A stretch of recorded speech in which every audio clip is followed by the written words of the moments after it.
Ever since the release of Metal Gear Solid, the Metal Gear series has been my favorite video game series ever. And in honor of Metal Gear Solid 5, The Phantom Pain, which is going to be released September 1st, I decided to do a Metal Gear retrospective video series. So without further ado, here is part 1 of my Metal Gear Solid retrospective. It was the early 80s in Japan, and Hideo Kojima was a student in university studying economics, and he had great ambitions of becoming a film director. But he was about to shock everyone he knew by announcing his intentions to start a career in the video game industry. The video game industry was a new medium and wasn't a respected or financially secure career choice, and many of Kojima's friends and colleagues thought he was making a foolish choice. But his mother stuck by him and supported his choice to go into the video game industry. After many failed attempts, Hideo Kojima was finally able to land a job at Konami. In the year I was born, 1986. He was hired on to the MSX home computer division of Konami as a planner and designer. Kojima had no programming knowledge, so Konami didn't have much faith in him, and he was one of the least valued employees at Konami.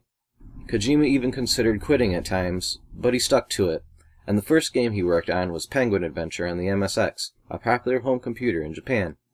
He had also developed a game called Lost World on the MSX, but the game was unfortunately rejected by his superiors at Konami. But Kojima's run of bad luck and rejection was about to change forever. He was given the reins of a project for the MSX2, a project that would forever change the gaming landscape. Kojima was asked to take over a project titled Metal Gear, and with this game, Konami was expecting something like Contra, another popular game at the time.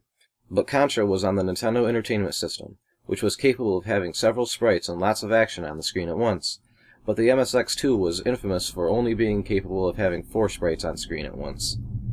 So Kojima decided to design the game around an idea of a prisoner escaping and having to run away or hide from the enemy instead of fighting them head-on, with an endless barrage of gunfire. Similar to one of Kojima's favorite films, The Great Escape, starring Steve McQueen. However, Kojima felt that a prisoner escaping wasn't interesting enough, so he decided instead of the player sneaking out of a place, they should be sneaking in. So Kojima came up with the idea of a special forces operative that would be sent into the state of Outer Heaven in Africa to put a stop to the nuclear-equipped walking tank named Metal Gear. And this operative's name was Solid Snake. No, it's not the name of a porno. He was actually named after Snake Plissken, the protagonist of another of Kojima's favorite movies, Escape from New York. The game would have Snake dropped into Outer Heaven with nothing but a pack of cigarettes, and he would have to find weapons and items on site in order to progress through the game. This created a slow and stealth-oriented game, possibly the world's first stealth game. Konami took Kojima's idea as him acting out again. He was their least valued employee, and they had little faith in him. This nearly caused Kojima to quit altogether, but after an inspirational talk with one of his bosses, along with a few helpful tips, Kojima decided to stick to his guns and keep trying, and thankfully, Konami gave him the green light to create Metal Gear. Solid Snake had to infiltrate Outer Heaven. He was sent in to rescue another operative sent in before him known as Gray Fox, and to destroy the walking tank Metal Gear, armed with nothing but cigarettes and a radio to contact his commanding officer. Kojima packed Metal Gear with dialogue and some well-thought-out characters to give it a deeper story, pitting you against such great names as Shotmaker and Machine Gun Kid. Okay, so maybe some of the characters were a bit more inspired than others. In my opinion, one of the more inspired bosses was Coward Duck. He hid in the back of the room behind hostages, and you had to be careful while fighting him so as not to kill the hostages. The game also came along with several twists and turns that sent Snake deeper into the mystery of Outer Heaven. The game's ending pits you against Metal Gear, and you find out who was behind the threat of Outer Heaven. It is none other than Snake's own commanding officer, the one who had been helping you throughout the whole game. And I say helping loosely, because he tries to lead you into traps and kill you throughout the whole game.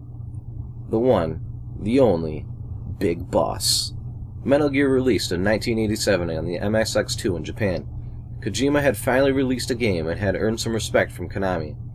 And of course, Kojima's love for film pops up again when you look at the game's cover art. Look familiar? It is almost exactly the same as the still of the character Kyle Reese from the first Terminator movie, played by Michael Biehn.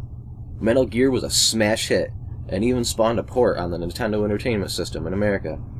However, Kojima had nothing to do with the port, and it was inferior to his game on a less powerful system.